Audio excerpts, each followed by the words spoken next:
La reflexión se titula Solo un toque. Texto bíblico, Marcos capítulo 5, versículos 25 al 34. Marcos capítulo 5, versículos 5 al 34. Pero una mujer que desde hacía 12 años padecía de flujo de sangre y había sufrido mucho de muchos médicos y gastado todo lo que tenía y nada había aprovechado, antes le iba peor. Cuando oyó hablar de Jesús, vino por detrás de la multitud y tocó su manto, porque decía: si tocare tan solo su manto, seré salva. Y enseguida la fuente de su sangre se secó, y sintió en el cuerpo que estaba sana de aquel azote.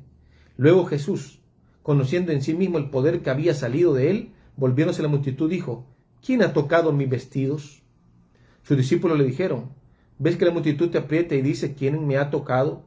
Pero él miraba alrededor para ver quién había hecho esto. Entonces la mujer, temiendo y temblando, sabiendo lo que en ella había sido hecho, vino y se postró delante de él y le dijo toda la verdad. Y él le dijo: hija, tu fe te ha hecho salva, ve en paz y queda sana de tu azote. Hija, qué palabras, hermanos. Hija, tu fe te ha hecho salva, ve en paz y queda sana de tu azote. Al mirar esta historia, aparentemente simple, posiblemente nos preguntemos qué hay de importante en ella para que 3 evangelistas la registraran. Por ejemplo, queridos hermanos, Marcos y Lucas cuentan que la mujer había gastado todos sus recursos en médicos, pero que no pudieron curarla, no pudieron sanarla. Por otra parte, los evangelistas Mateo y Marcos destacan que la mujer sufría de hemorragia desde hacía 12 años. Y al oír hablar de Jesús, dice también la palabra, comenzó a pensar que si tan solo tocare solamente su manto, seré salva. Sin embargo, necesitamos comprender el contexto en el cual vivía esta mujer, porque no era solo la incomodidad y el sufrimiento físico, existía también un martirio emocional enorme. Además del sufrimiento físico y la desesperación, la mujer del flujo de sangre no podía participar de las fiestas religiosas, de las fiestas espirituales. No podía quedar fuera del templo junto con las otras mujeres, ni ir a la sinagoga. Según las leyes levíticas ceremoniales, la mujer quedaba impura en el periodo de su menstruación, en el periodo menstrual, y todo lo que ella tocaba también quedaba impuro. Era una situación terrible. Ahora imagine estar sangrando durante 12 años. Ella no tenía amigos, ni quería quedar en el mismo ambiente o sentarse en la misma silla. Si era casada, no tocaba al marido y la relación podría haber fracasado. Si era madre, no besaba o abrazaba a sus hijos. Sufría aislada y excluida del mundo. Hoy sabemos que la hemorragia es una enfermedad y que lleva a la víctima a la depresión por la pérdida continua de sangre. Además, hoy existen recursos médicos y paliativos como lo son, por ejemplo, los absorbentes. Pero en esa época, hermanos, no. Esa mujer no podía ni siquiera esconder su infortunio por mucho tiempo. Y ya debía de ser del conocimiento de muchos que había gastado todo su dinero en curanderos, médicos y sacerdotes buscando la cura, buscando la solución, pero no la encontró. Si hoy ya no es agradable someterse a exámenes, imagínese en aquellos días sin recursos y con muchos paradigmas y preconceptos. Pero veamos su confianza y fe. En medio de la desgracia, en medio de la falta de esperanza, en medio del prejuicio y la depresión, la mujer oye hablar de Jesús y de repente algo sucede dentro de ella. Ya no era como antes cuando oía hablar de un nuevo médico o un nuevo método. Algo ya comenzó a cambiar, a sanar dentro de ella, en su corazón, al escuchar de Cristo. La primera cosa que él curó fue la falta de esperanza, la falta de fe. Y ella avanzó para tener contacto con Jesús. Ella ya no se sentía digna de ir hasta el Maestro. Y muchas veces nosotros nos encontramos en la misma situación. creyendo que no merecemos contacto con Dios debido a nuestros muchos pecados, debido a nuestras muchas impurezas. Ella sabía que podría ser rechazada por la multitud.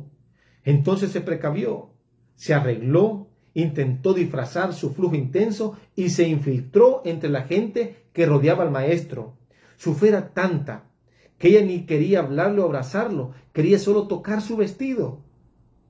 La confianza en Dios era tanta que tenía plena convicción de que solo un toque bastaría para que su vida vuelva a tener sentido. Se agachó, se arrastró, se movió por debajo del pueblo hasta que consiguió tocar la punta del manto de Jesús. ¿Lo puedes imaginar? Inmediatamente se sintió curada, sintió la cura. Su hemorragia se detuvo. Un nuevo ánimo se apoderó de su cuerpo debilitado. E imagino que una sonrisa se dibujó en su rostro pálido mientras hacía el esfuerzo de retirarse de ahí sin ser pisoteada. Solo que en medio de esa turba agitada, el buen maestro notó algo diferente. No porque él no supiera todo, él lo sabía, pero quería también que ella supiera que él sabía y que él la conocía y que la amaba a pesar del desprecio y la repulsión del público.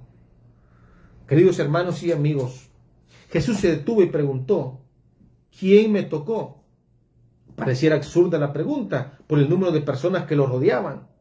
Cristo afirma en el versículo 46 del capítulo 8 de Lucas, alguien me ha tocado, porque yo he conocido que ha salido poder de mí. Por un momento ella debe haber quedado preocupada. Todavía no lo conocía. En realidad tal vez pensó que sería reprobada en la plaza pública por tocar al maestro y transferirle su impureza. Pero ella no sabía que ese era el propósito de su existencia. Era tan absurda la pregunta de Cristo que en el versículo 45 Pedro le expresa, y negando todos, dijo Pedro y los que con él estaban, Maestro, la multitud te aprieta y oprime y dices, ¿quién es el que me ha tocado? Jesús insistió y la mujer se presentó para la mayor transformación de su vida. Lo que Jesús deseaba era darle no solo la cura física, era la restauración espiritual, social, era devolverle la vida. En Marcos capítulo 5, versículo 34 leemos, y él le dijo, hija, tu fe te ha hecho salva, ve en paz y queda sana de tu azote. Hermanos y amigos, alivio debe ser el sentimiento que ella experimentó en ese momento. Ella depositó en ese hombre una confianza mayor y diferente de la que había tenido en los médicos. Saber de él ya obró una transformación profunda en su ser. Ella desafió sus propias creencias. Ella desafió su propia disposición emocional para buscar en él lo que nadie más podía darle. Yo te pregunto hoy, ¿usted hace esto? Tal vez esté como esta mujer con flujo intenso, con un problema que le corroe, que lima su autoestima, que lo empuja hacia abajo y lo hace sentir lo peor y la más indigna de las criaturas. Pero de pronto se da cuenta que hay una alternativa, hay una solución, creer y confiar en Jesús de verdad.